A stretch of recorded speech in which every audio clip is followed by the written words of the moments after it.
என்ன செய்கிறோம்? எப்போ நமக்கு இது நம்ம பண்ணுறது பத்தாதுன்னு தோணுதோ அப்போ தான் உங்களால் வேகமாக ஓட முடியும்.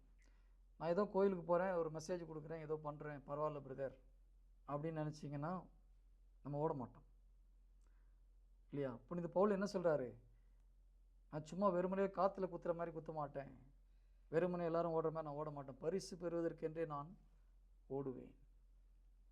இந்த உலகத்தில் பரிசு பெறதுக்கு நம்ம என்னென்னமோ செய்கிறோம். ஃபஸ்ட் வரணும் இல்லையா? பசங்களை 90 மார்க் வாங்கினா 10வது 96 வாங்கணும்னு சொல்லி நம்ம புஷ் பண்ணுறோம். 96 வாங்கினா 98 வாங்கணும்னு புஷ் பண்ணுறோம் இல்லையா? உலக காரியங்கள் நம்ம வரணும்னு புஷ் பண்ணுறோம். ஆவிக்குரிய காரியத்தில் வரணும்னு யோசிக்கிறோமா? உங்கள் எல்லோருக்கும் தெரிந்த ஒரு புனித லயோலா இக்னேஷியஸ். அவர் எப்படி புனிதரானார் தெரியுமா? ஒரு முறை போருக்கு சென்று வரும்பொழுது அவர் உடல் அடிபட்டு காயப்பட்டு ஒரு மருத்துவமனையில் அட்மிட் பண்ணி வைக்கிறாங்க. அங்கே அவருக்கு ஒரு பைபிளும் புனித பிரான்சிஸுடைய வாழ்க்கை வரலாறும் கொடுக்கப்பட்டது. பிரான்சிஸுடைய வாழ்க்கை வரலாறு படித்து முடிச்சுட்டு அவர் சொன்ன வார்த்தை இதுதான்: பிரான்சிஸ் அசியால் ஒரு புனிதராக முடிந்தால் என்னால் ஏன் ஆக முடியாது? அவர் என்னை போல ஒரு சோல்ஜர் தான், என்னை போல ஒரு அடிபட்டு மனம் மாறின ஒரு மனிதன் தான். அவரால் ஒரு புனிதனாக முடிந்தால் என்னால் ஏன் புனிதனாக முடியாது? அந்த தாட்டு தான் அவர் ஒரு புனிதனாக மாற்றிச்சு. Praise the Lord. எப்பொழுது நம்ம செய்கிறது ஓகே, நல்லா பண்ணிட்டு இருக்கோம்னு நினச்சிங்கன்னா நீங்கள் க்ரோ ஆக மாட்டீங்க. கரெக்டா? இப்போது 2000 ரூபா வாங்குற, ஒரு 5000 ரூபா சம்பளம் வாங்குறோம், இல்லை 10,000 ரூபா சம்பளம் வாங்குகிறோம்.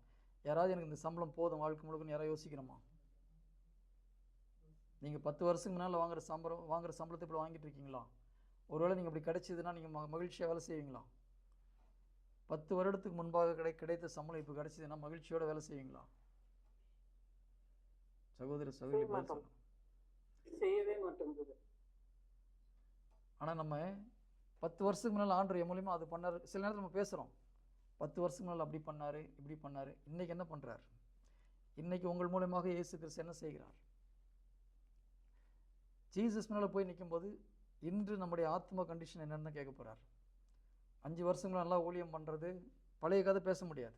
பைபிள் தெளிவாக சொல்லுது, உன் வாழ்நாள் முழுவதும் நீ நீதிமானாக இருந்து வாழ்வின் பின்பகுதியில் தவறி போயிட்டான்னா முன்னே செய்த நல்ல காரியங்கள் நினைவில் கொள்ளப்படாது. எசேக்கியேலில் இருக்குது இந்த வசனம் இல்லையா? வாழ்நாள் ஓகே, 60-70 வயசு வரைக்கும் நல்லா ஆண்டருக்கு ஊழியம் செஞ்சுட்டு கடைசியில் ஒரு 5 வருஷம் கடவுள் விட்டு பிரிஞ்சு போனால் என்ன ஆகும்? 60 வருஷம் எனக்காக ஊழியம் பண்ணாமல் பொழைச்சிட்டு போன்னு ஆண்டர் கொடுக்க போகிறது கிடையாது.